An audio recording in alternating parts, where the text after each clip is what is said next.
I really like the new music we're choosing to do with all of the intros for Dota 2 news. But hello, everybody. Welcome to Dota 2 news.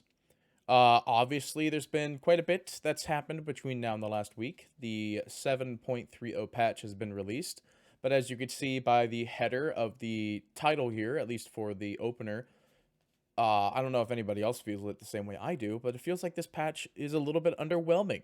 But still, the 7.30 patch is here.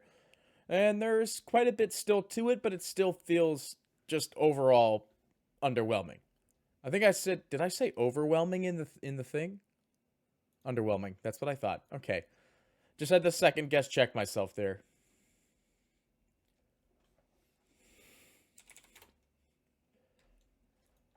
Anyway, yeah, so the patch notes are finally here, and there's quite a bit of stuff that changed. Like, Aeon Disc got the little nerf it kind of received.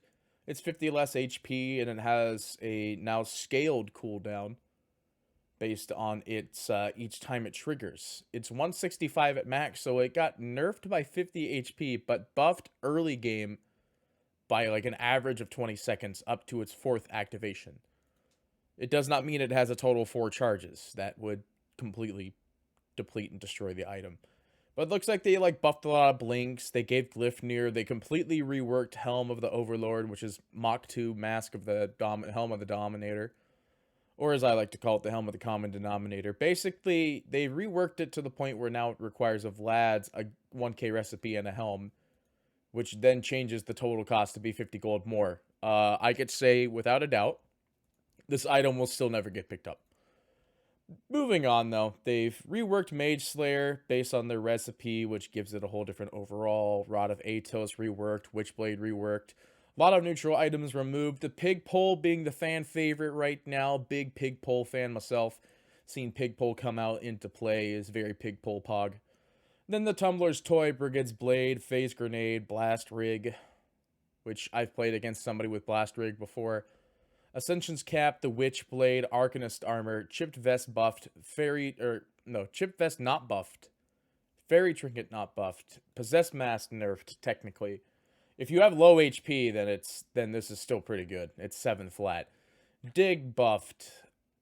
So yeah, Possessed Mask nerfed or buffed based on the situations.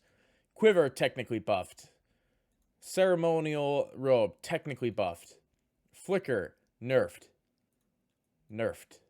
Right there, nerfed. Now blinks in place if the owner has received damage in the last 3 seconds. Nerfed. Spider Legs. Nerfed. It is no longer a boot.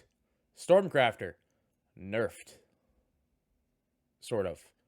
Fallen Sky. Nerfed. And then, of course, we can get all the way into the heroes, but the big one that people are very happy to see is that Broodmother has gotten a reworked, which has dropped her win rate, I believe, by a total of 8%. Then there's something else that I like personally that is in this patch that there's also this thing that I'm not very happy about. DK got nerfed and literally nobody gave a single care about the fact he's been nerfed. Like, hello, Dragon Tail reduction, nerfed. Fucking Dragon Blood, nerfed. Elder Form, nerfed. Elder Form resistance, nerfed. Fireball, nerfed. Now the damage buff lingers for 2 seconds, but still, nerfed. It's 60% now. Nerfed. This hero, nerfed. Come on. Valve, like, don't nerf heroes that don't need to be nerfed. Except they nerfed Axe, which is also good too. You can't really safe lane Axe anymore. This is another one, basically, we'd want to look at here. Here it is. They reworked it now because now his shard causes Helix to apply a stacking debuff. Instead of, I believe what it used to be was right clicks give counter Helix. That might be a talent though, I'm not 100% certain. Then they gave Dawnbreaker an Aghanim Scepter and they gave her a shard, which grants immunity during Starbreaker, being her swingy boy. The Earthshaker totem thing has been fixed, so don't try to bug the hell out of that one. My face cam's not being shown, I just realized. There you go, boys. You get to see my beautiful face. I think that's the same across all the scenes. So I'll have to manually do each one every time. And then, last but certainly not least, on to the nerf phase.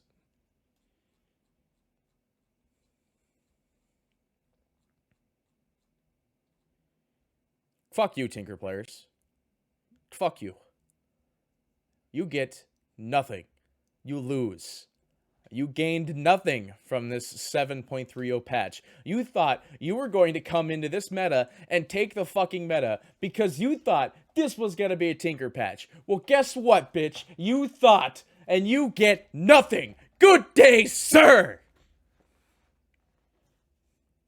Anyway, yeah, Tinker players. Nobody likes the changes to Tinker, especially if you are a Tinker player. I love the changes to Tinker because now I don't have to ban Tinker every time. Moving on, though, basically these patch notes were absolutely fantastic when it came down to the point where I got to Tinker and saw that everything about Tinker was nerfed. And they made March of Machines now a shard, which means March of Machines, the big thing that lets Tinker farm, can only be purchasable at a specific time in the game. And now has a less overall damage rate with a always permanent 190 mana cost. So Tinker players, sucks to suck, doesn't it? Sucks to suck. Although you don't have to buy travels anymore. So there's that. But anyway, let's get on to our second bit of Dota 2 news today. This is something that I've seen at least a couple of times here, and I want to kind of shout it out. And that's the Undying Fundraiser. Team Undying is one of the other teams, I believe, within the region that is going to the international with no actual team sponsor or background. Literally nothing is backing them in any way, shape, or form. And Panders and Co., being David and Panders, have done a very good job at making sure that this fundraiser is adequately advertised and adequately shown, basically. I believe they said that they got an overwhelming amount during August 12th. It is now August 19th. It is still about 7 days away. I've donated myself, but at the same time, it is October 2nd that they have to pay in full. So I'm kind of giving this little shout out because I really like Team Undying. And Panders is one of the few people that actually responded to me when I asked him if I could do an international interview with him. I really enjoy the organization. I love everybody that's in the org itself, being the teams and the players. The team and the players and the manager and whoever the social media guy is. I like everybody in the Undying team. So I really want to see them succeed. And that's why I wanted to come out and sort of proclaim and talk about this fundraiser. It's basically going to ensure that Team Undying have everything they need in order to be at the boot camp at TI 10. And, I mean, they leave sometime early September. So in reality, they have like about another month in order to get the last little bit, which is going to be it looks to be 20,817 goal. So I urge you, if you want to see the underdogs teams absolutely demolish, much like we've seen the underdog teams back, I believe, 4 TIs ago, being Wings, absolutely dominate a random upper seed team. This is your opportunity and chance. And give Team Undying the support that they truly desire, and not to mention, NA Dota truly desires. There's very few NA teams out there. We need all of them possible to be at the front stage for TI. Not throwing the SA teams out in the middle of the open and being like, yeah, I don't really care about the SA teams. I love the SA teams as well. God bless the Beast Coast team. Love those guys. Love them. But Team Undying, they've got nothing on their backs. So I want to give them a little shout and hopefully try to get their fundraiser pushed.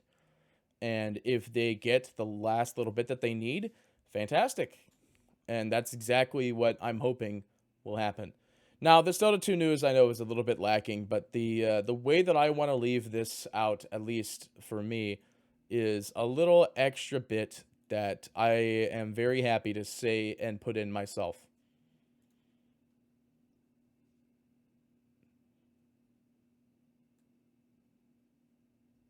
This patch feels extremely underwhelming. But I'm always going to turn to looking at Tinker and saying, this hero is nerfed. It is dead. Everybody who isn't a Tinker player right now is exactly like this guy and exactly like me. Tinker players, you get nothing. Good day, sir. But yeah, no, overall, this patch does feel a little bit dry. So, I know, very short Dota 2 news. I say it's short, it's actually 11 minutes. But, yeah, stay tuned for TI. Stay tuned for more Dota 2 news. I'm going to record one tomorrow. That'll go live Saturday. And then we're going to record the first episode of 5 Reasons to Play. Tonight, actually. So, yeah, thank you all so much for watching. I hope you thoroughly enjoyed this episode of Dota 2 News. Don't go too far, because we've got the other series coming up, as well as an MS Paint video, where I try to paint team logos, which will be recorded tomorrow. So, with that being said, thank you all so much for watching. I hope you thoroughly enjoyed this segment of Dota 2 News. This is Party Petey, signing off.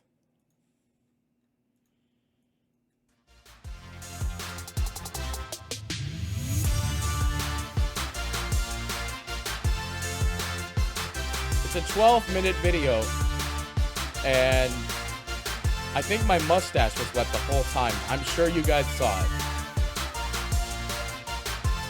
I don't know. I didn't even get out of the shower. It's just really warm in Vegas.